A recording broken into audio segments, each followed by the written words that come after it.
Hello, Secret Keepers. Why do they call it lore? Because it will pull you in to a whole new world, hook, line, and sinker. But if you tell a yarn long enough, it is likely to get tangled up without some organization, and that is what a lore master is for. Our guest today does that for a little game called Magic: The Gathering. Ever heard of it? Jay Annelli is here to walk us through the process of keeping the story hooks organized and the yarn tangled free for the mini planes of MTG. That and so much more on today's episode of the Megamoth Studios Super Secret Podcast. Shh. Look out for Ugin.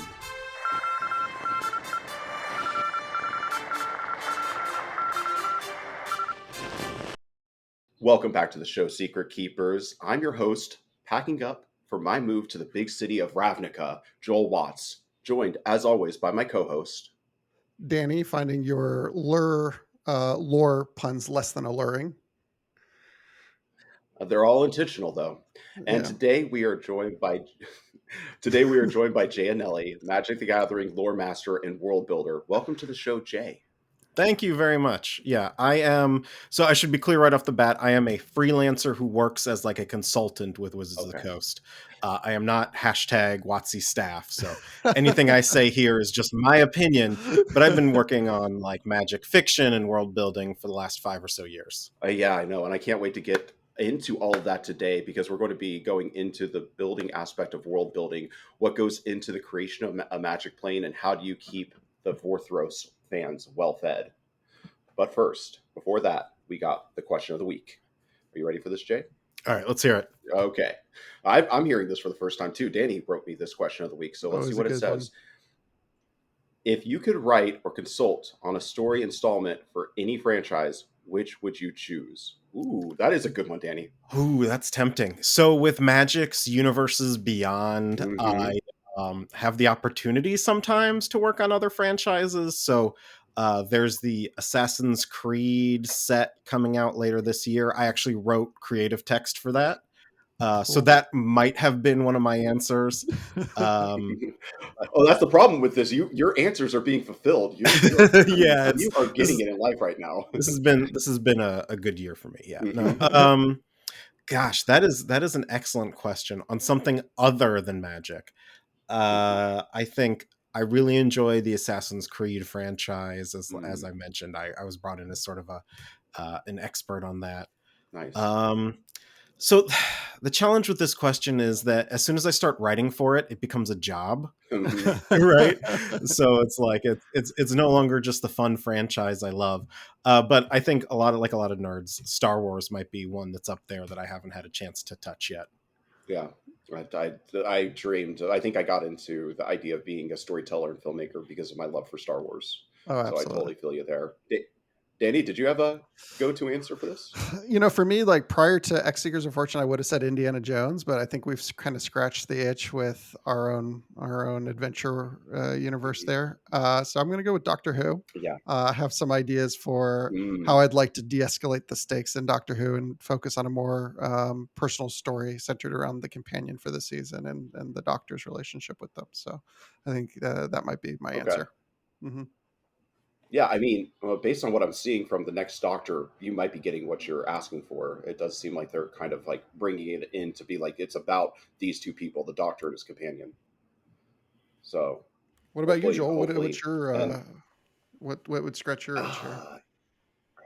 I mean, I feel like this is a very.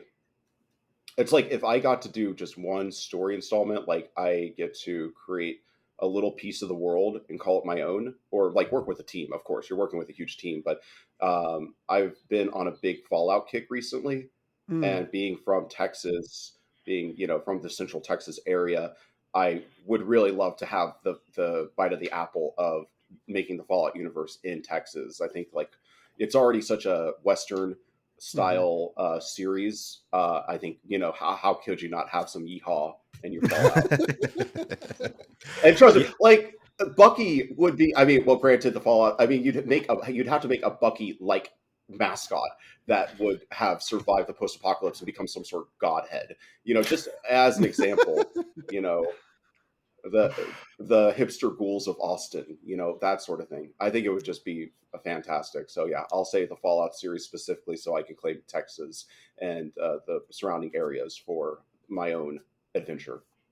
Perfect. I think Fallout already mostly covered my area because Fallout 3 is in Bethesda's only like, I don't know, 40-minute drive from me.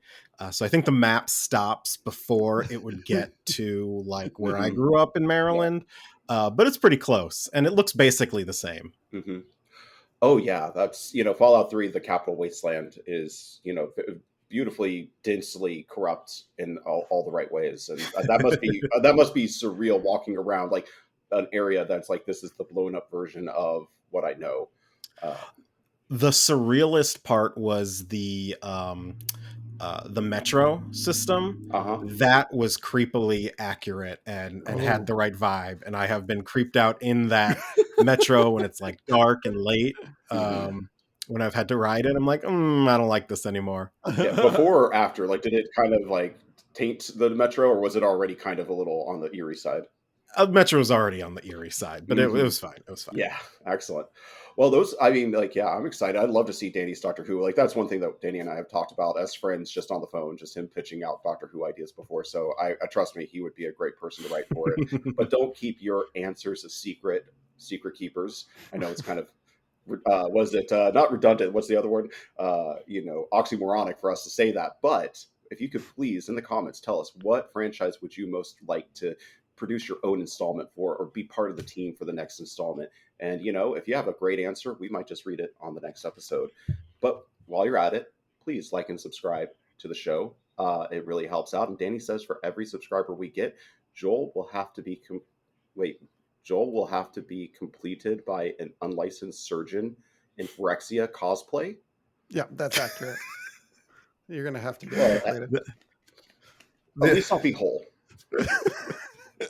So do you know what that means? It's very entertaining watching people who don't know anything about magic have to read like magic terms and stuff. I know Phyrexia. Like I know of magic things. So I'll tell you right now. You're talking to like the non-Vorthros. I like card to card type stuff, but like it gets a little. I've never gotten deep into it. So tell me, why don't you explain? We can start there. What is completing somebody in Phyrexia? So this is Tom Cruise and Renee Zellweger.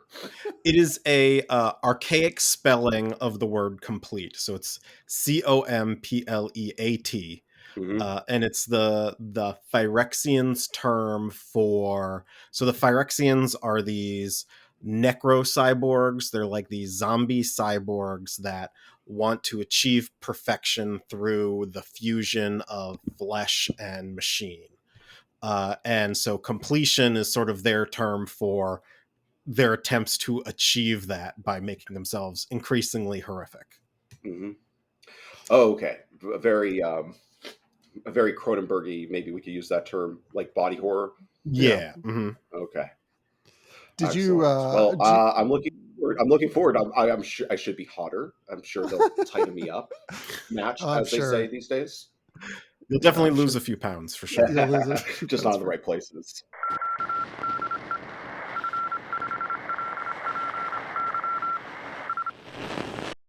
Yes.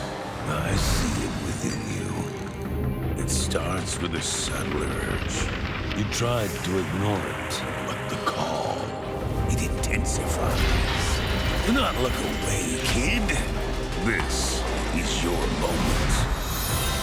It is time to set your sights on new adventures in X, Seekers of Fortune.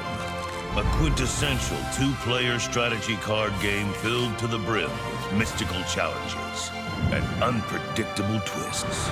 As fortune seekers, race to claim 5 adventures by assembling the necessary leads to fulfill your quests.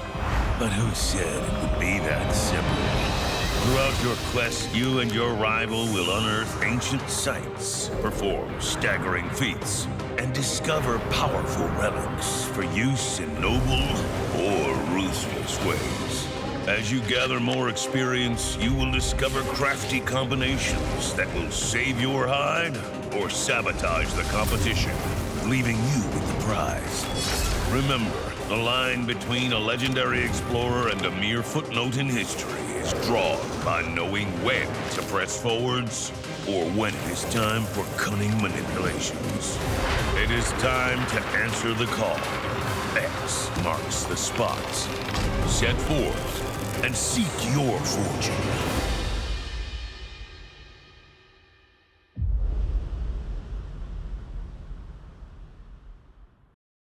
Well, Jay, no time like the present, especially with our time constraints today. No time like the present to get into the main topic. So I figured I usually like to start out with some backstory. So I might as well get your qualifications or your history out of the way. Sure. How long have you been freelancing with Wizards of the Coast, working on the Magic lore and world building?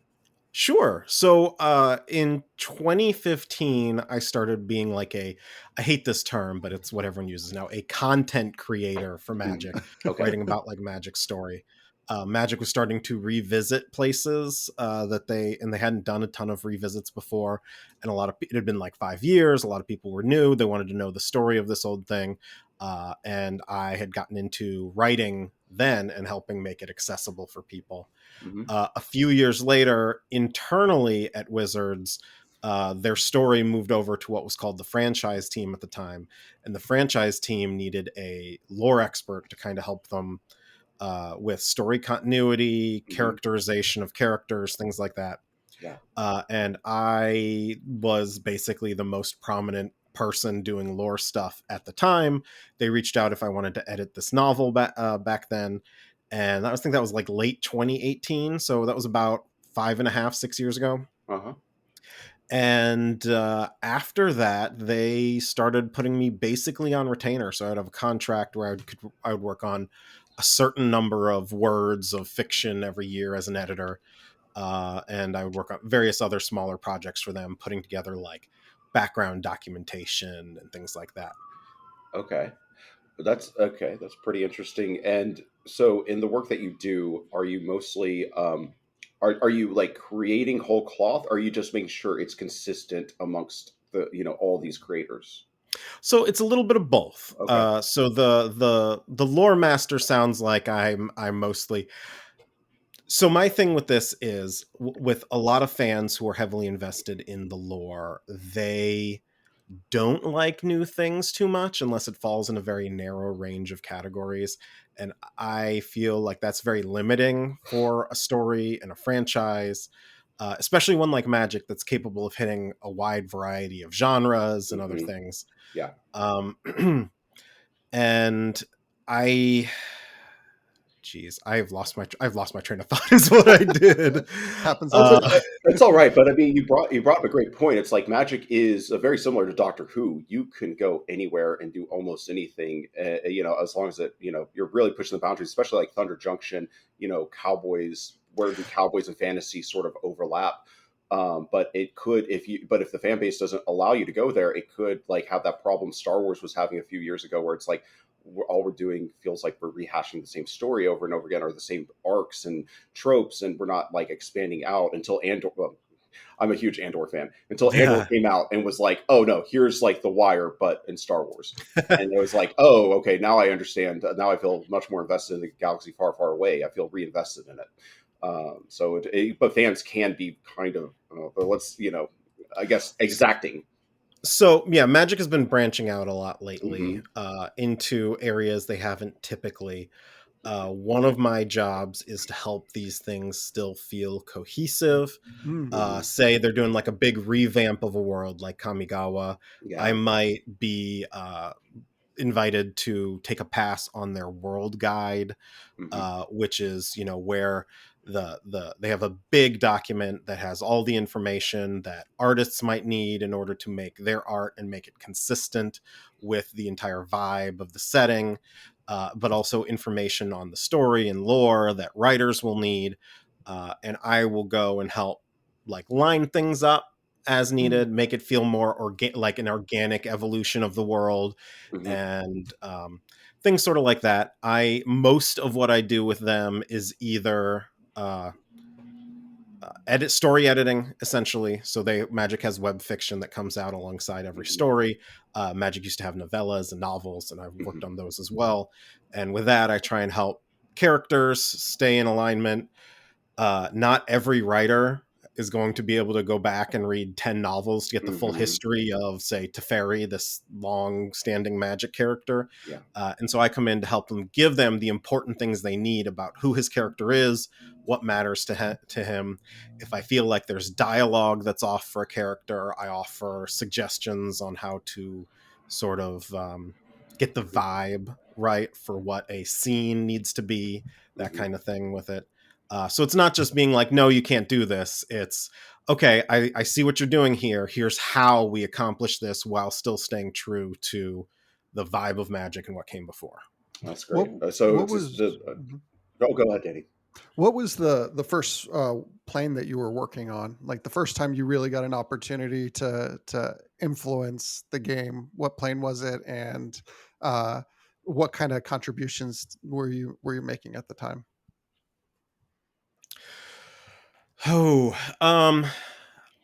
I have had varying degrees of influence. So Magic has a creative team that they have creative leads that'll lead like a concept push, and they will kind of guide, and they'll be responsible for an entire world within a set. So they do the majority of the work. I will come back and I provide like the depth of experience, or I help connect it to other things that maybe that creative lead wasn't aware of. So it has varied a lot over time. Sometimes I'll only really be available in the fiction, especially if it's like a new world.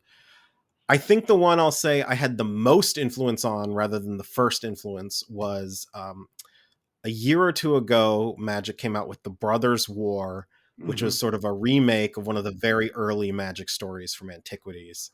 And for that one, I was heavily involved in the process from early on, working on the world guide. I wrote creative text for the set. That was my first creative text. I worked on the story for that and helped guide and shape that a lot. So that one wasn't necessarily a world so much. It wasn't like an earlier era in Magic's history that they were revisiting. But in terms of worlds, that's a tough question to answer, because again, I've been all over the place with a lot of these. Oh, you're Johnny Cash because you've been everywhere, man. Sweet. Is there anything you can point to and say, hey, that moment in Magic history probably wouldn't have transpired that way if it wasn't for, my counsel? Like, is there any particular moment where you're like, okay, that went that way because of something I was able to help the creative team connect or fold in on itself or something like that? That's happened a few times. The difficulty with this kind of thing is it's a very collaborative project. So I personally hate being like, yeah, I did that, because it's really like I might have had an idea that then it took a really excellent author to bring home.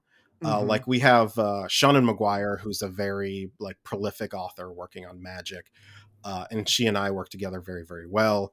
But like the ideas that I come up with that I suggest to her would never land without her particular writing or doing things well. Some of the things I had an influence on is like getting old characters on cards. Like again, around the Brothers' War, there's a very obscure character that ended up getting on a card because I reminded everyone they exist. Which character was that, by the way? It was one of the alchemy cards, which is like their digital only cards, but it was Crucius, Cruias, maybe? No, that's not right. I can't spell either. So Crucias. I have a chance to be a lore master. Spelling is not required. Spelling and pronunciation are not required for this gig at all. No.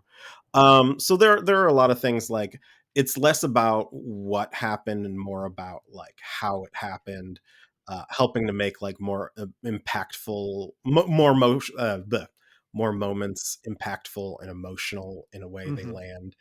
So yeah, I don't usually talk too much about it. I did that specifically. Although, you know what? There is one. Now that I've talked all about this, so I'm not going to claim credit. So when I was just a fan, I had this big theory around a character named the Raven Man. Oh yeah. And I have made my theory has now become canon because the people working on the set, the first thing I annoyed everyone I've worked with on is, hey, have you guys thought about the Raven Man? Like, we thought about like answering this question? So one thing Magic does is because it's like long form storytelling, they often set up like seeds and mysteries. There are a lot of like mystery boxes. And so this is one particular mystery box that they set up over the years that they were never able to bring back. And then like creative people changed around. And so this guy actually getting a card and the reveal of being who he was is entirely because of my influence on that. Yeah. So that one I'll take credit for. Awesome. Well, that's cool. That's so.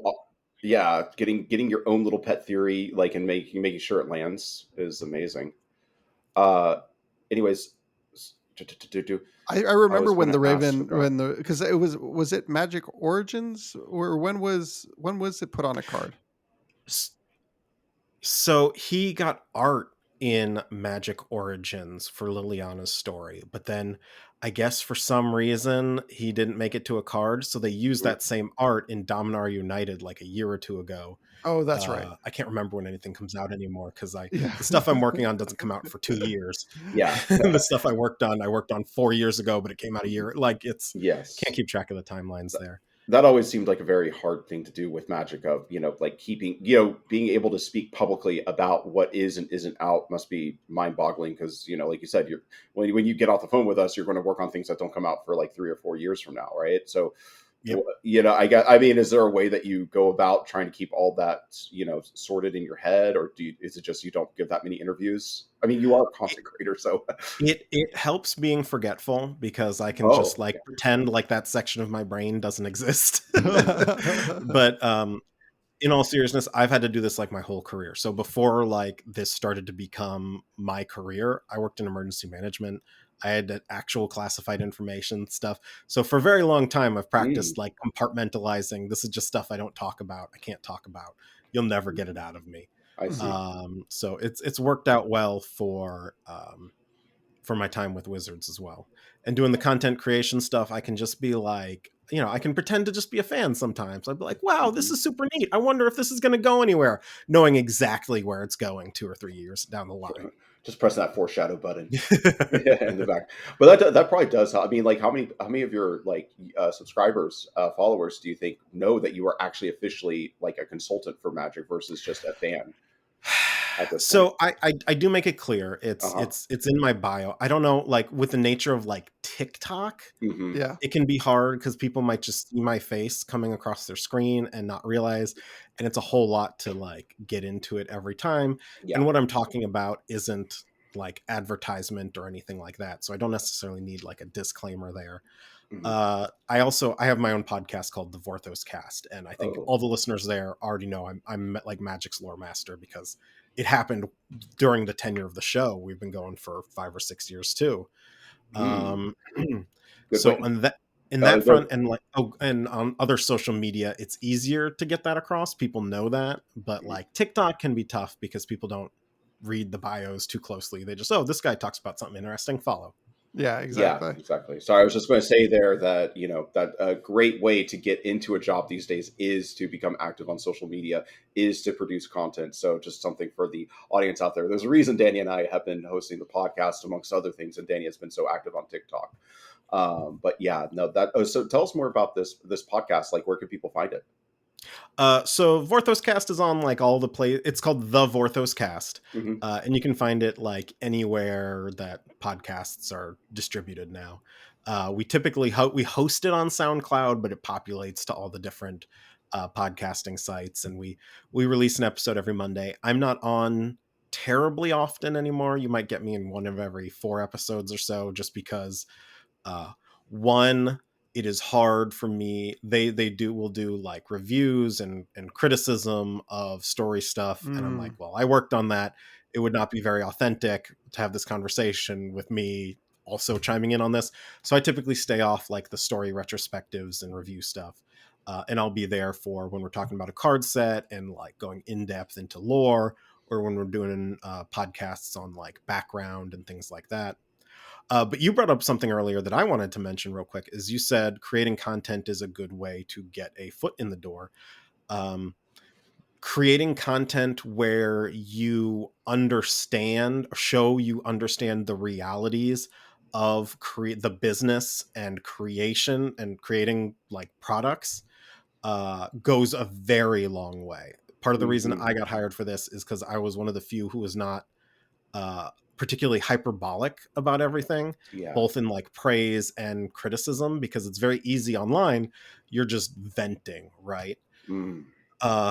But if you can give actual good constructive criticism of something and show that like you can actually think critically about what you didn't like and why you didn't like it, and not just say this sucked, it'll get you very far just in the industry in general. Yeah, I completely understand that, because you're probably not going to go to. I don't want to name names. I know a few people who do have that hyperbolic reaction to every single set come out, whether it be game design or people who are hyperbolic about stories and just throw everything about Star Wars under the bus with every video they release. And it's just, you're not going to get anywhere if like I shouldn't say you're not going to get anywhere, but it's just like you have to show, like like you said, showing understanding of the day in day out business makes a huge difference. So why don't we jump, Joel, a little bit into talking about, maybe like the creative process of how planes get made? Is that something that you had some questions around? Yeah, I mean, in general, one thing I noticed, I was watching your Thunder Junction. Sorry, uh, I was watching the video on that, and you were kind of giving an overview about the plane, and it made me realize it seems as though what does every plane, a new plane in Magic, need? What do you think are like the core components that need to make up a plane for it to be an engaging place that people will want to go to and want to return to?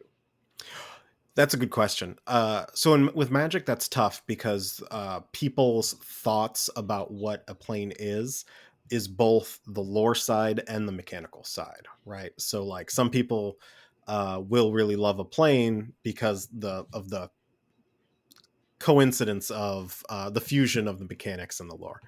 I think, in general, especially at this point in Magic's life, each new plane really needs to offer something new and different. Now that Magic has some few dozen different planes at this point, adding new ones, the new ones really have to find another place, another, what's the best way to put this? Maybe it's a new genre that Magic hasn't tackled before. So the next two sets coming out are Bloomborough.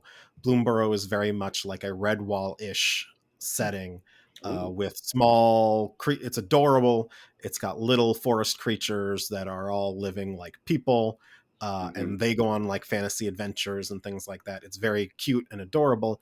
And then immediately after that is Duskmourn, which is a modern horror setting, which is, we're getting into the granularity of the horror setting now with Magic, because we have Innistrad, which is sort of the gothic horror or classic movie monster horror. We have creatures that are cosmic horrors. So now we have like a modern horror setting where you have like the slashers, the Hellraisers, that kind of thing that fit there. I know a lot of people who are super excited for that one. It's good stuff. It's good stuff. If you're a horror fan, you will enjoy it. Halloween you might this lure year. me back to. Yeah, that was good timing. I don't think that was an accident. It does come out around Halloween this year. When you have 3 years to plan in advance, you can kind of land that release date to be pretty, spot on. That's awesome. So planes and like I was talking about, planes in general need like a through line. They need like an elevator pitch version that's going to get people into it. Like Ixalan is dinosaur riding Aztecs fighting off vampire conquistadors. Like Amonkhet is like the last Egyptian city besieged by waves of the undead, and something sinister is going on underneath. They need to have something that will draw people in on the very simple surface level, and then you build everything around that. Although how Magic sets are built will depend. So there's top down and bottom up. Hmm. So top down is usually they have an idea. This is the Egypt set. Bottom down, they will have, oh, we want to do this card mechanic. Let's build a world around this. Hmm. So, and then, for instance, for that, I think if you look back at like Alara, they're like, we want to do a set with a lot of 3-color stuff. And in Magic has 5 Yeah. colors. Each card usually costs 1 or 2 colors. Hmm. 3-color was very rare at the time. So like, Hmm. let's do a set where we tackle 3-color stuff. And they built the world out around that concept rather than, say, Kaladesh, that's like Indian steampunk world or something like that. That's more of a top-down look. Yeah, yeah. No, Danny and I definitely have a lot of conversations about top down, bottom up, and our own game design. Danny, did you have a question off that Yeah, I one? did. I wanted to ask. So you said you kind of got it evolved for the first time around 2015. Is that right? And if I got involved in content creation side, and then I've been working on the game itself since like late 2018. late 2018. So one question I have. So I think around 2015 was that was Battle for Zendikar era, I think. Yeah. And that was when they made the first change from the 3-block structure to the 2-block, and then eventually we're now in just like a single set structure. Correct? Mm-hmm. How, Yeah. how have you seen the approach to storytelling change as the approach to block structure has changed? That is an excellent question. So I'll talk a little bit about Magic history here. Yeah, please. So very early on, Magic was the designers came up with cool ideas and put it on a card, and there wasn't a lot of story or lore to go around with it. A year or two in, they realized that they could like license fiction and things for this. So they had a publishing deal with stories that were basically D&D with the serial numbers filed off. And they had like a comic series that was meant to be this multimedia marketing tying into these early mid 90s video games that they were also going to do alongside it. After like 2 years, all of that flopped. At the same time, Magic hadn't invented the block structure yet. Right around when Magic invented the block structure, Wizards of the Coast took over the story internally, and they did, as long as there was a 3-set structure. And so what that means is 3 card sets that were meant to be drafted together. Hmm. They had a novel for each set, and there were strengths and weaknesses of that. It was a lot of story, but it was also a lot of authors stretching to fill 3 novels worth of content. That went until about 2008, and they did a sort of soft reboot on the story side to be able to create Planeswalker cards, which are like their face characters. Hmm. And they had 1 or 2 novels a year. They had 1 novel that went with the block and a separate novel that was sort of a story unconnected to the blocks to kind of help alleviate the problems they were having with novels before. That still didn't go super well, and so within a few years, that novel line was also gone. They tried novellas and stuff, and eventually settled on web fiction. So what you're talking about in 2015 was sort of when Magic Story officially, their full main stories were coming out online as their web fiction with every set. So that was also around the time the block structure changed, and they went from 3-set blocks with a core set to 2-set blocks. And story-wise, that was very nice because they had a lot of breathing room for whatever their budget was for story. As time moved on, gosh, when did they get rid of the 2-set block? I think that was in 2018. Yeah, with Dominaria United. Yeah, The original Dominaria, and Yeah. then the third return to Ravnica, or the third Yeah. trip to Ravnica, I should say, and more of the Spark and stuff. They started dividing that up separately. So the issue is, internally, the story stuff didn't always follow what the sets and blocks were doing, because around 2018, like I mentioned, is they brought in the franchise team to do more external expressions of the brand. And they tried to return to novels. The second novel went very, very badly for them, so that ended that for a while. They did novellas, like did ebook novellas for a little while, and those did okay. But in 2021, the card set side creative team took back over the story, and I kind of moved with them over there. And they went back to the web fiction formula, only just a little bit different. It was a little disconnected at first because it was like a new team, and then they started building up to that Phyrexian arc that we were just talking about, the Phyrexians. Mhm. They started building up to that arc, and it started becoming more of a cohesive story.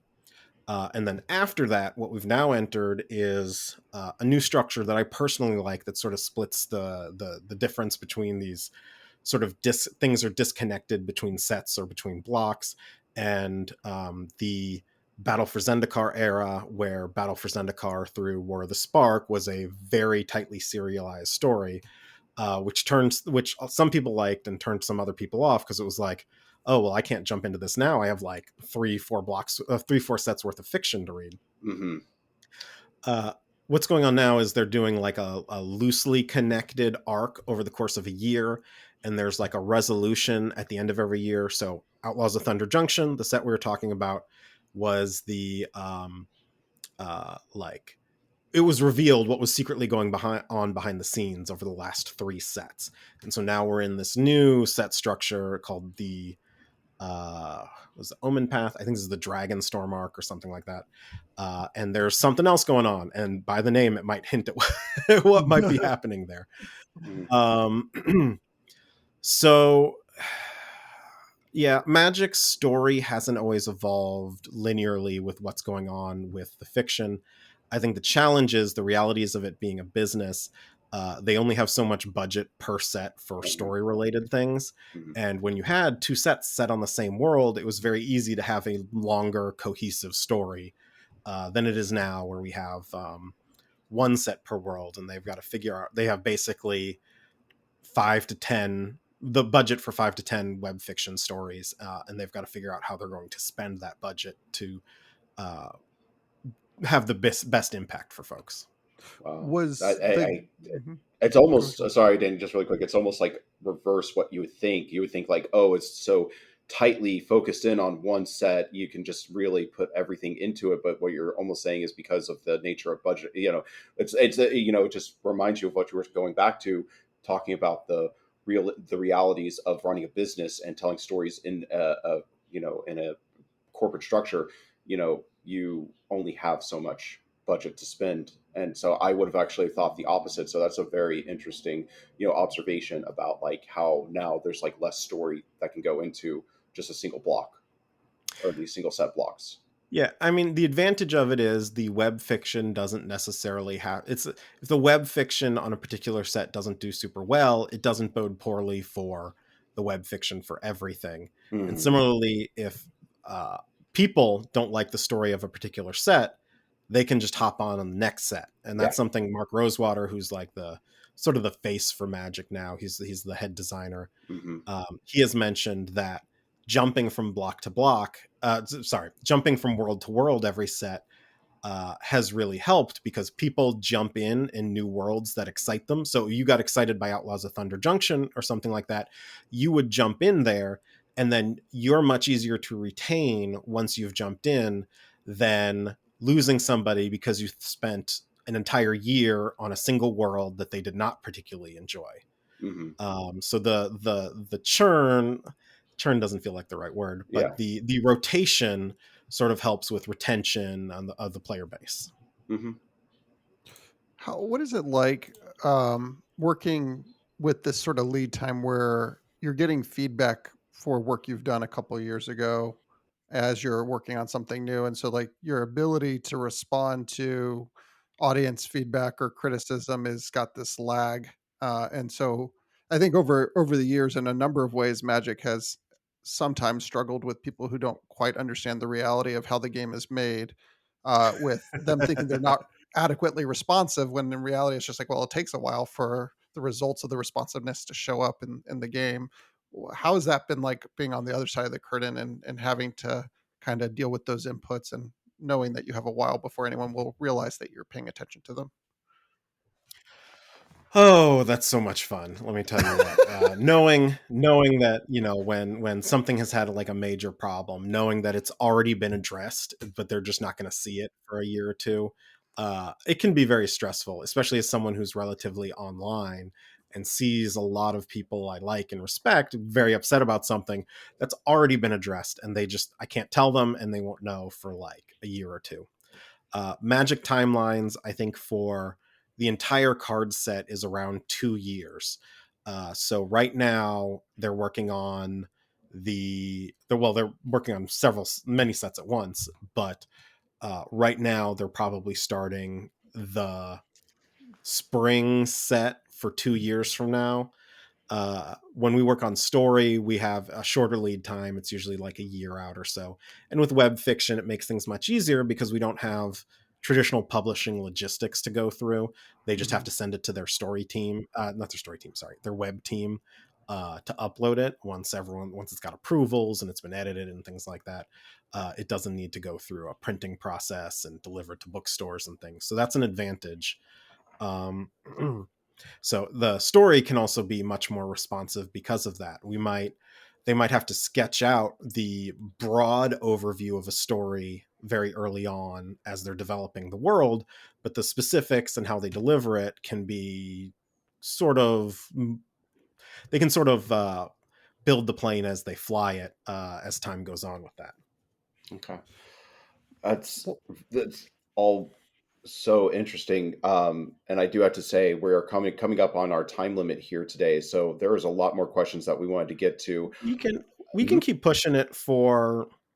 I might be able to do till 3, as long as my daughter doesn't wake up. Okay. 3 o'clock my time. So Yeah, that would give us another end of half the hour hour. or so. No, that's good Why don't- because I did want to get into a couple of other things. Go ahead, Danny. Yeah, I did want to ask another question here with respect to um, the interaction between the story and gameplay. So you sort of mentioned you're working on a shorter lead time with story, about a year.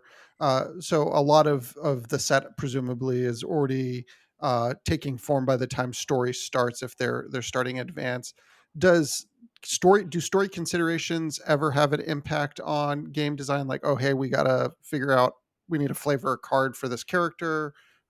Hey, is there a way to figure out a mechanical representation of this story event that currently isn't in the design file? What exactly is that sort of relationship? Definitely, it's definitely a symbiotic relationship, and as Magic has taken on, like, they've started to do what they now call event sets, which are very story oriented, and they're building a set out around a story moment rather than around a world. It becomes much more important there. But I can definitely there have definitely been a lot of instances where the story has sort of influenced how the cards go. Now it's trying to think of a specific example, but I think instead I will just say I think a lot of like story fans think of it as like the card set sort of drives the story, and that's true in a sense, but the finer details, exactly what characters can do, what shows up on the cards, are more of a back and forth between like the story team and the design team, and they work together. It's not like anyone's being forced along on any edge. It's about a collaborative process of making the best product. And I talked a little bit more about how story and design meet, but one other thing I wanted to mention was that Magic story kind of has to exist at a bunch of different levels. So, for instance, Danny and Joel, you both have very different familiarities with Magic lore in general, and the card sets need to give you an idea of what the world is and what the story is, and it needs to convey that to someone who's only ever going to look at the card set or play with the cards, and them have a fair idea of who these characters are, what this world is. It's not just the people, and they don't expect it to just be the people who are reading every single piece of fiction as it comes out. So it's got to exist at that level, and that's where we have like names and creative text, and the art is all very important. It's got to give everything. But then you also have a deeper level for fans who want to dive more into it. Maybe someone who doesn't want to read everything but wants to dive into their own characters and things like that.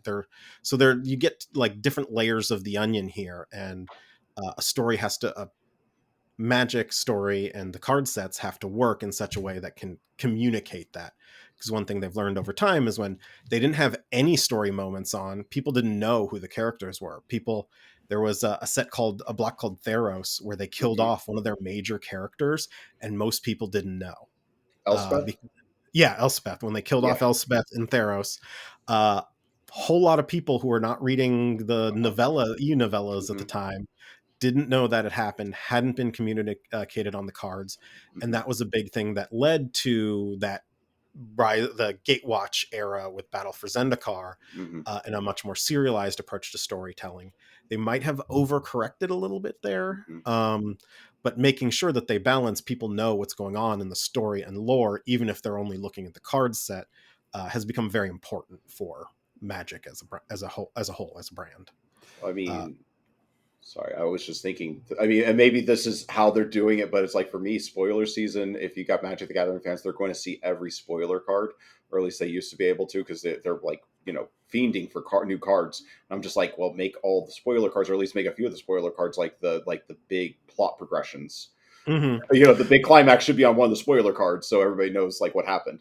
But yes, they started in the Gatewatch era doing something called story spotlight cards, where they have usually it's around 5, but it's been up to 10 cards that very clearly depict story moments. The challenge with that is that it then locks them in, because the art and the card have to be done earlier than the story, so it kind of locks them into what's depicted there. Sometimes they can fudge things a little bit, or move things out of order a little bit from what was on there. But that's one of the things they have to decide very early on when they're thinking about broad story strokes. What are the big plot beats that we're going to hit here, and which of those can be a story spotlight? And if they're able to get more lead time, if they start stories earlier out, they have the advantage that they can let the author do more of their own thing and then pluck story moments from the author's story and put it in there. But it just depends on how much lead time they're working on for a particular set. That makes a lot of sense, actually. What did Dak Faden do to anyone? Like, why did they just? He's my favorite planeswalker. And they're like, oh, cool, they're gonna put him in War of the Spark, and it's like, oh, okay, I guess we'll kill him in the trailer. We got Teferi. All right, I will tell you exactly what happened to poor Dak, because I get blamed for Dak all the time. Dak Faden was my favorite planeswalker. So to give you a little bit of Dak's story and the challenges of working on a story around a game product like this. Wizards of the Coast in, 2012-ish had a licensing agreement with IDW, where IDW was going to produce a comic book series. The challenge is all the planeswalkers at the time were spoken for. They didn't have a huge catalog like they did up until recently. So for the comic, to keep the comic from needing to be beholden to whatever was going on in these card sets, and as I mentioned, there was a lot of confusion on where stories were going to come out, and it was just going to be too hard to line up the production schedules of all these things. They created their own planeswalker, and they named him Dak Faden. That's where he comes from, is this comic book series that went for about 2 or 3 years. That's about, usually these contracts run about 2 years. So the IDW comics went about 2 years before they were canceled. And that was just a matter of, it's the licensing for this costs money. So is it making us enough to both produce all the expenses that produce a comic book plus this licensing? And I guess the calculus for that was no for this particular one. So then he disappeared on a cliffhanger. They ended up creating a supplementary set called Conspiracy, where they were able to give him a planeswalker card. It took place on his home plane, and they built it out quite a bit more. And he didn't get any more story though, and he's appeared in a couple other cards over the years as little nods to him. But when War of the Spark was coming out, for the particular novel, they needed a planeswalker that they could kill off, essentially. That was not the big dramatic reveal death at the end, or one of the other ones that they had in there. They needed there were certain different points of views in that novel that they needed, and they felt Dak Faden could fill that point of view as like this person who was not heroic turning into a hero and then having this tragic end at the end of it. Mm. I think Dak was always a little bit heroic, but he was very much a rogue throughout the whole thing. Yeah. And he, in order to like, I don't know if it was to conceal the big death at the end of War of the Spark, which was Gideon Jarrah sacrificing himself. Dak got put into the novel, and the marketing, which was that awesome CG trailer that I'm sure a lot of people have seen, that heavily featured Dak Faden and revealed he died right off the bat. And then he didn't get a card in the set because, again, production timelines. The insertion of Dak into this was well after they had already narrowed down exactly. They already had 2 blue-red planeswalkers that were going to be in this set. There was not room to, I don't even know if the set was locked at that point or what. I don't know that level of detail about the production timescales. But basically the Dak Faden stuff came after they had basically decided who all the planeswalkers were going to be. If you want a good idea, and again, this is gameplay and story meeting, if you want to have a good idea of who the most expendable characters are, are you a planeswalker in colors that have a lot of other characters that are competing for space? Wow, just like a sports or something like that. It's like there's only so many slots, and you have to be one of the best to be in it. And like once you age out, you get knocked out for somebody younger. So it's like a new face comes along. Ooh, watch out.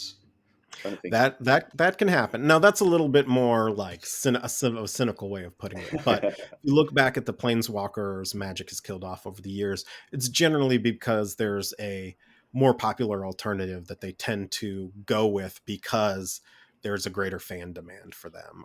Or it is just there are so many characters in that color pair, like 4 or 5, that they're never going to be able to get to all of them.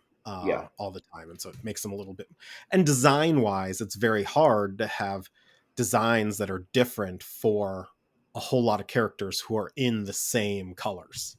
Yeah, that makes complete sense. I was just thinking though, I mean, sometimes better to die the hero than to just keep going on and on until people get tired of you.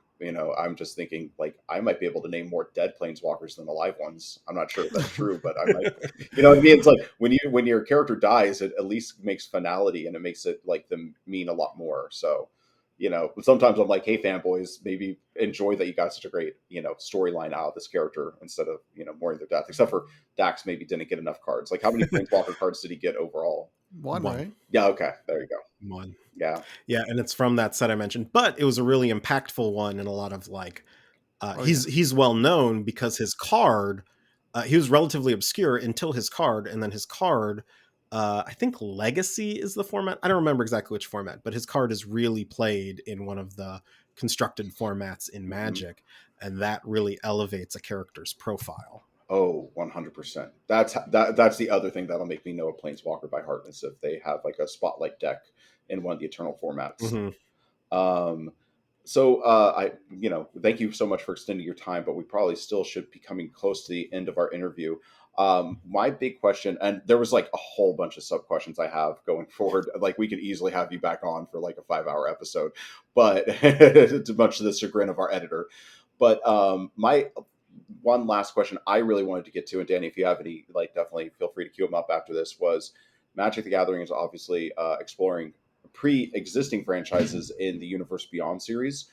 And I guess I was wondering, how do y'all interact with that, or do y'all interact with that? Like, are y'all like going through, are the lore folks going through the pre-existing franchises lore history and then plucking out things that's like, oh, we got to have this and we got to have that. If you don't mention this, if you don't have a card for this thing, you're going to be SOL, or the fans are going to riot. Or do y'all is that just like something that other outsiders come in and work with the card makers, the designers? So I got to be really careful about how I answer this because Universes Beyond is at like another level of secrecy from regular Magic stuff. Like regular Magic stuff, because of Mark Rosewater and other creatives who have done a lot of articles, like over decades of articles. There's a lot about Magic's creative process and design process that's really well known compared to like any other game franchise. It is very public how they do things, and they constantly come back and tell you what they did and why they did it, whether or not you agree with it. Universes Beyond is a little tougher. Like I said, it's another up there. So what I'm going to say is what is publicly available information. The creative leads are sometimes the same people as creative leads who do Magic stuff. I don't know if they're going to, I don't know exactly how that works, but I know there are people who have worked on both. The designers are also people who've worked on both. Generally, how these license things work is you work on it internally, and then you get approvals from your licensor, whoever you're working with there. So like if Magic were to license out, you would give them guidance on what to do. But as they worked on things, they would send things for approvals as time goes on. Until so that everyone was on the same page about what the product is being made. Generally at the beginning, everyone would have a discussion about what the goals of this are, what everyone expects to see from it in a good collaborative process. And then as time goes on and things progress, you just get approval from your licensor, or you get feedback on how you need to change things. So they don't really have like, it's not like someone from, say, Doctor Who, because they had a Doctor Who set. It's not like someone from Doctor Who came and stayed at Wizards of the Coast for like 2 years while they worked on this set. They, in that particular case, they had Gavin Verhey, who was like a major Doctor Who fan, and he went through and picked out all the stuff he wanted to make sure was included in the set. And he has a lot of videos and stuff where he talks about making that Doctor Who set. That's really informative for if you're curious about how Universes Beyond stuff works. That's a really good place to look for a lot of that. But I'm not going to say any more than that because, like I said, Universes Beyond is like at another level. And I got to be very careful about what I say about it. Of course. Definitely don't want you to, compromise your position. I am not a Wizards of the Coast, a vital Wizards of the Coast employee with decades of tenure and name recognition amongst the fandom. I can't get away with a gaffe like that. Yeah. I do have a follow-up question, and if this is gonna veer too much into stuff you can't talk about, that's fine. But when approaching a Universes Beyond set, how do you think about what makes a set Magic versus, like how do you strike a balance between this needs to feel like Magic, but this also needs to feel like Doctor Who? Like, is there? I mean, and I understand it's also a very new, type of product for Wizards. So maybe that's still something that's being figured out. Is that too in the secrecy terrain? So what I'll say in general, what my thought process behind how Magic works in that regard is that Magic, the cards are a window into the Magic universe. And so similarly, when you're, at least this is how I would do it. I want to be very clear. This is my opinion, sort of an informed opinion, but this is not an official answer in any regard, is, when you're looking at these products, first of all, you'd get products that are compatible with Magic in some way, either similar fandoms or this or that, people who speak similar languages. We're not going to get a Pride and Prejudice Universes Beyond set, as much as that would get my wife playing Magic. So, I sort of view it as these Universes Beyond are a window into these different universes using Magic cards as a medium. And that's probably about as close to an answer as I'm going to be able to give you. Like, because Magic, I like Magic's color system in terms of like character identity, like way more than like D&D alignments or something like that. But it's still not perfect, right? And so you're always going to have things people disagree with that end up on a card. And it really, even more so than I think regular Magic, there's a lot of weight that is on getting the mechanics meeting that story threshold and making the mechanics feel like certain characters. I think that's incredibly tough. I couldn't even begin to tell you how they tackle that necessarily. But if the listeners are very interested, believe me, look for Gavin's video podcast. I don't exactly know what it is. He has like this 5-minute videos he does like almost every day or every week or something like that. It's called Good Morning Magic.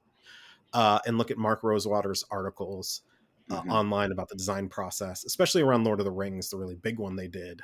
He goes in a lot of detail on how they design things and why.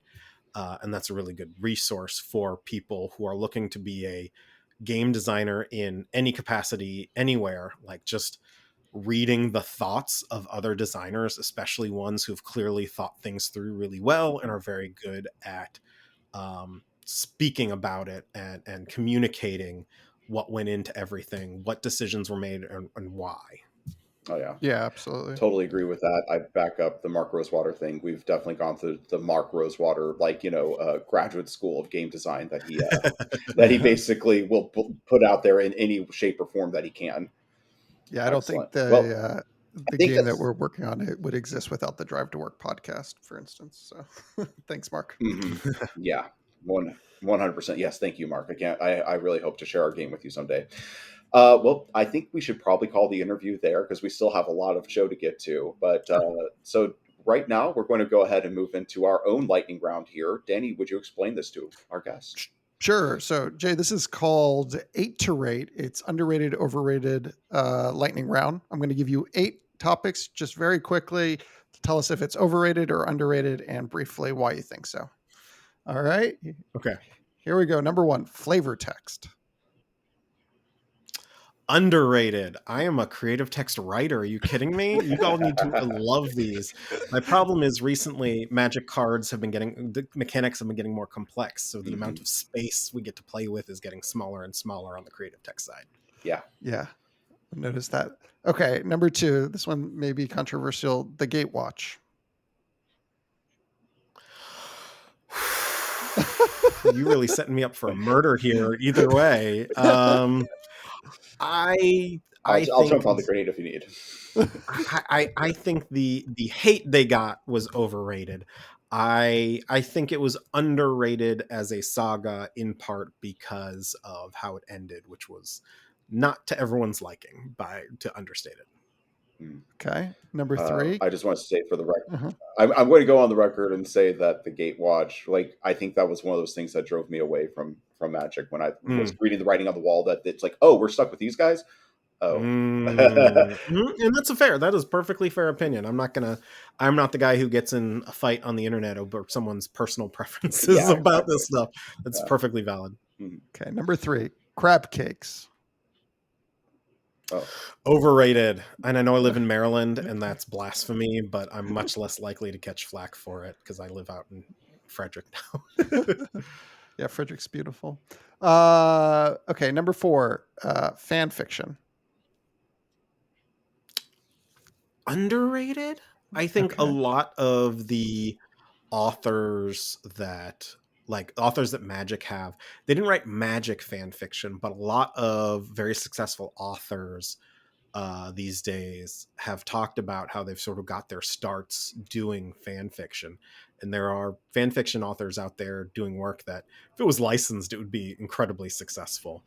I don't personally read fan fiction, in part because I don't want to confuse in my head what actually happened and what happened in this other thing. I already have to keep track of oh wait, that got cut from the last draft. I don't need a fan fiction layer on top of that, but I have a lot of respect for it. Okay. Number 5, Urza. Oh, overrated. And I made that clear in the Brothers War story where we got to have fun poking fun at him. So the thing is, he had so much card presence. He was like the face of Magic for so long that people thought of him as way more powerful of a character than he really was. And the perception differential between who he was in the story and who the average fan thought he was huge. Okay. Probably the best way to put it. Fair. Number 6, Godzilla. Underrated. It needs to be in everything. You really paid attention to my socials, man. Like, if you know to ask me this one. No, I am a giant Godzilla fan. I'm filming here, so you can't see it, but like there, you see my wife's desk, but my desk is full of like let me see what Oh these little yeah. guys Oh. here. If we go down in my basement, we got like a ton of Godzilla stuff there. That would be, you know what? Earlier you asked me what franchises I'd want to write for. A Godzilla too. Okay. I missed the boat on the Godzilla series with Magic. Oh, no, that would just be right great. behind, right? Yeah. All right. Number 7, the old Magic the Gathering novels. Both. Some of them are very underrated, and some of them that some people really talk up are very overrated. Going back and rereading them now, there aren't very many I would recommend. So let me put it in perspective like this. Star Wars, Andor, I would recommend to anyone, even if they're not a fan of Star Wars, because it has themes and is important and does not require a lot of like previous knowledge of Star Wars or really any knowledge. Like anyone can enjoy it if they want that kind of story. Magic doesn't really have that with a lot of those old novels, and some of them are a slog to get through. So, but some of them are very good. So that's a tough one. I'm going to overall say overrated, but with exceptions of a lot of very good fiction work that was also done in them. Okay, it's last probably one. very similar to like. I was just going to say, speaking of Star Wars, that's probably similar to the expanded universe of Star Wars Disney coming in and taking over. I mean, there were like 2 or 3 of those books that you could say were like near masterpieces, then a whole bunch that are really good, and then a whole bunch that it's like once you read it, you might as well put it right directly into the dumpster. Yeah. Agreed. Right. Last one. And some of them are very much products of their time. Oh, absolutely. All right, and last one Go ahead, is David, no, you're good. Multi-block sets. Underrated from a story perspective, overrated from a mechanical perspective, because I think that's the reason they got rid of them in the first place, is it was just too hard to design for, and people generally were not fans. All right, well, that's it. You did it. That's the lightning round. Thank you, Jay, for participating. You made it. You survived. I think your answers were judicious and hopefully not ones that will stir the pot too much. Well, I hope I ran defense on you. Appreciate it. Yeah. Was there any key takeaways, Danny, from our the interview? What you just heard? Was there anything you'd like to, underline? I think the key takeaways for me is, Magic's a very complicated game, and it's also a business. There's a lot of considerations that go into it, and there is a lot of planning over long stretches of time. So, from an outsider looking in, I think it's easy to oversimplify some of the challenges that they're facing and the difficulty of executing. But as Jay said, I think, being able to demonstrate if that's something you want to do, work with WotC in the future in some capacity, either be as a freelancer or maybe sometime, find yourself within the 4 walls, really try to understand how that business works and what those considerations are, and demonstrate that you understand that through the content you produce. And just have a little bit more empathy. This is tough stuff, and the fact that it's as good as it is amazing. So that's my main takeaway. It is perfectly fine. Yeah, let me add to that. It's perfectly fine to criticize corporations or products, but like ad hominems at creators and stuff will immediately get you like ignored. Exactly. Yeah. Exactly. 100%. My key takeaway was that sometimes there's jobs where having a bad memory actually is a benefit. It's funny because the job is everyone's like, how do you remember all this stuff? And I'm like, I don't. I'm just organized. I know where to go and look at it again and remind myself. Yes, sir. You're a man after my own heart right there with that.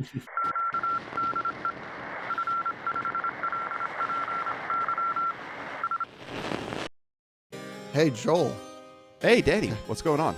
Have you heard about that new game called Le Fleur? Not enough. Do you have more to tell me about it? Absolutely, I do.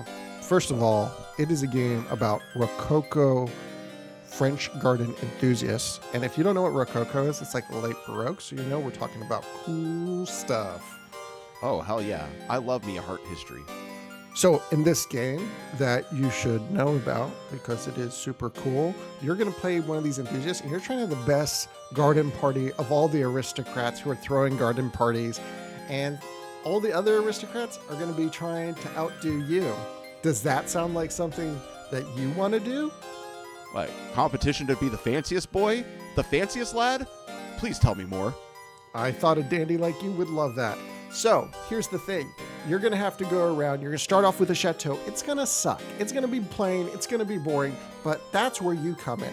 You're going to have to run around Paris collecting stuff to glitz it up and make the best possible garden party. Does that sound like something that you want to do? What, Trip the Light Fantastic and Wee Paris? I don't Count know me what in. you just said, but I liked it.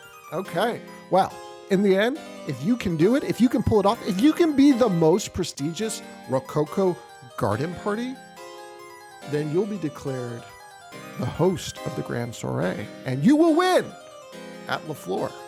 What do you say about that? I say, where do I find out more, Danny? You can learn more at DocSominum.com. The game is currently live on Kickstarter, unless you're listening to this in the back catalog, in which case you should probably just look for it on Amazon or wherever you buy games. And yeah, buy the game. Buy La Fleur. Yeah. Be the fanciest and the Frenchest. I challenge everybody at home to try to be fancier and Frencher than me. Good luck. Yeah, good luck. You're going to need it. All right. Well, back to the show of the Megamouth Studios Super Secret Podcast. If you can call it that. So Danny, I know you had something really good boiled up this week, and I say really good because I think it might not involve me at all. Are you ready to deliver our something random? Yes. Okay, so the last segment of every episode, Jay, is something random where I come up with usually something to torture Joel with. This week, we won't torture Joel. We'll just do something here with you. So I wanted to combine a couple of different things here. So I'm sure you are no doubt familiar with the storm scale. Mark Rosewaters. Mm-hmm. So, and then also given your background as a disaster planner, I thought it might be cool to revisit some of the disasters and conflicts in Magic's past, and you might give them a score on a pseudo storm scale of how catastrophic they were, and maybe a piece of practical advice as a disaster planner for the people who are on that plane, how they might survive it or what they might be seeing if they were unfortunately here. So, okay. All right, we're going to start with a pretty basic one. I'm going to read what it is, give a brief description for those who are following along at home who may not know. So we're going to start with the Phyrexian invasion of Dominaria, a massive invasion led by Yawgmoth's Phyrexians aiming to conquer Dominaria and spread the mechanical corruption. And my screen just blacked out here. Across the plane, the invasion resulted in immense devastation and loss of life before being repelled. What can you tell us about how devastating that Phyrexian invasion of Dominaria was? All right, let's call this the Urza scale because Urza was a disaster himself. And then let's say 10 ends the multiverse, and 1. I assume this is not how likely it is to repeat like the storm scale, but like how the severity. So like 10 is end of the multiverse. 1 is, I don't know, Urza stubs his toe.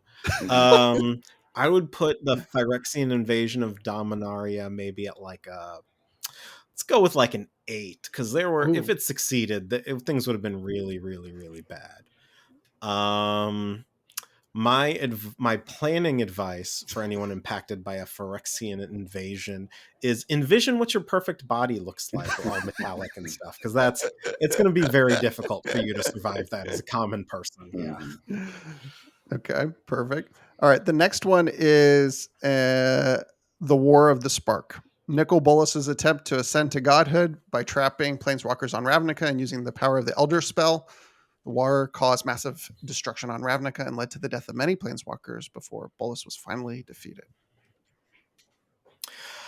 I'll put that at like a 5 because that was like threatening to Ravnicans, but he didn't really have an intention of like destroying the whole plane. He was just there to reattain godhood, and it was like mostly a threat to the planeswalkers there.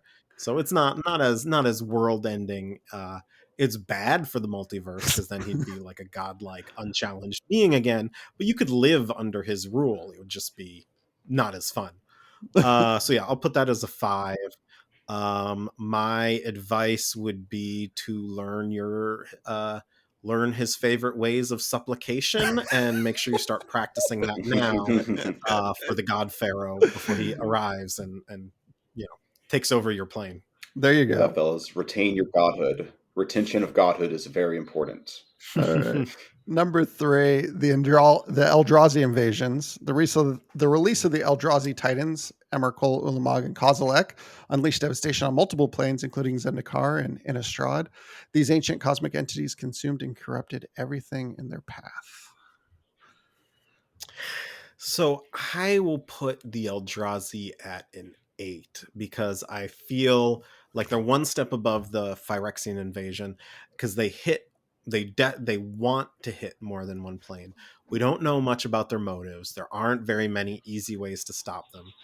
The Gatewatch accomplished it, but we don't know if they really killed those Eldrazi or what. And Emrakul, they did not have that level of success with. They were able to imprison her for a time, but she'll come. You can basically defer the Eldrazi, but you can't seem to stop them completely.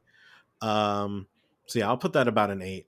My recommendation for that is, oh God, I don't know if there's anything I could recommend against the desolation that they come.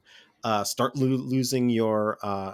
start rehearsing your cruel chants and your like cosmic horror cults. Pull out your nice robes, prepare some sacrifices. You'll be fine. Okay. It almost sounds embrace nihilism. Almost. Yeah, basically. So we'll do 2 more here. All right, the Brothers' War, a devastating conflict between the brothers Urza and Mishra, whose war over artifacts led to widespread destruction across Dominaria and the activation of the Golgothian Silex, causing a massive explosion that reshaped the plane. It's just the Silex now. Early Magic was very much more comfortable with biblical references. So Golgotha is where Christ was killed. And so it was like, so there's like a little bit of framing in Magic to make it a name that might work for Magic instead of just being a Christian reference, but it's now, they just call it the Silex or Urza's Silex or whatever. Okay. I'd pull that one at like a 4. It devastated a continent, but not the whole plane. Even the Ice Age, it affected a lot of the plane, but it didn't affect all of the plane. And people were able to survive it for the most part until like the world spell thawed out the plane. Because basically what happened is Urza detonated the Silex, nuked a whole island, and ushered in essentially a magical nuclear winter that lasted, just like 3,000 years or something like that. But it was survivable. Dominaria survived. So yeah, I'd put that as like a 4. My advice would be to pack warmly and remember when the ice thaws, all that water is moving downhill. So don't set up all your cities in a ravine because it works for you during the ice. Mm-hmm. That's a great one. I'm sorry to see why you don't like Urza as much. He is very messy. He's just a troublemaker in early Magic, not necessarily on purpose, but because he doesn't listen to anybody. Ah, there we go. Yeah, and I'm sure as a new father, that's particularly triggering. Alrighty. Here's the last one, and I'm not sure. We'll see. We'll see if this one lands. The Time Spiral Crisis. Dominaria was ravaged by temporal rifts, causing time to unravel and creating chaotic distortions across the plane. The crisis required the intervention of many planeswalkers and led to the mending. I'm going to put that at a 9. That's going to be the highest I get to here, because that had... so the lore's a little wonky, but it happened on Dominaria, but it had multiversal consequences if this rending of reality that was caused by these ancient godlike beings' hubris was not solved. And it's solved by probably the most selfish beings in the multiverse being selfless for once.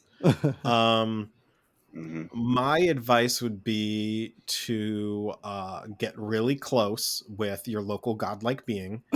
Make sure they really like you so that when your end is coming, they don't just bloop away to a different world where things are better, and they actually protect you. Awesome. Well, probably Teferi. Teferi, yeah. Teferi's protection. There you go. Yes. Well, Jay, thank you so much for playing the Urza scale there, and thank you for coining that. I think that's something that should stick around. I am curious if anything would get a 10 on your scale. Is there? Not yet necessarily. Ooh. I'd put maybe March of the Machines at a 9 as well. Multiversal Consequences, but yeah, 10 is, we'll see if Magic ever gets up to a 10. Yeah. Also, feel free to use that one on your. I was just Huh? going to say, feel free to use that one on your show, because I thought that scale and hearing you talk through it was amazing. I also have the Urza scale for bad fathers. It's useful along many axes. I love it. Okay. I love it. All right. Well, yeah, that's what I've got so far for something random today. Jay, thank you so much for playing along. Joel, I'll turn it back over to you to take us out of the show. Yes, and Jay, thank you so much for stopping by. Now, I always like to find out, where do you want to be found online? Where should the people who are seeing this go and find more of you? So on TikTok, if you want to just hear me talk in 1 to 10 minute chunks, you can find me on TikTok at Vorthos J. That's Vorthos, VORTHOS Jay. That is, Vorthos is the nickname. It's like Magic's version of a Trekkie. There's someone who's a fan of Magic's story and lore, and art. If you want to find me on Twitter, now X, you can find me at JAY13X. Those are the two places online I am most available on social media. And you can also find me on the Vorthos Cast on anywhere there are podcasts. Excellent. I'm looking forward to. I want to see if I can find an episode or two, cherry pick and give that one a go. So, Danny, what does Megamoth Studios have coming up in the near future? Yeah, so by the time this episode is airing, Comic Palooza will be behind us. So hopefully it was a great weekend, and presumably we appreciate everyone who came out to the live show. We will be at Origins here towards the end of June. I think June 20th to the 22nd or something like that. In any case, we will be at Origins. If you want to hang out, feel free to reach out on TikTok or however you normally contact us. We would be happy to show you X Seekers of Fortune and hang out and have a good time. So that is it. And of course, I think this probably is also airing after Kickstarter launches, which would be June 4th. But in case it hasn't launched yet, please keep your eyes open for that. Yeah, that's basically what we have coming up. Joel, anything you'd add? No, you hit the Kickstarter thing, which is my big rallying cry. So I think we got everything that we can think of. And just be on the lookout, follow us on social medias that you'll see on the side of the screen in order to find out where we're going to be. Because now that the game is about to come out, or we're about to go to Kickstarter, we're going to be at a lot more conventions. Anyways, with that, I'd like to say that is it for the Megamoth Studios Super Secret Show, or podcast for this week. I would like to thank our guest. Maybe I should start that one over, but no, I'm not going to. I'm just going to thank our guest, Jay Annelli, and I'd like to thank my co-host, Danny, and I have been Joel, reminding you that you must start somewhere. So why not here? Thanks for listening. Theme music by James Hilden, produced and edited by William Wymore.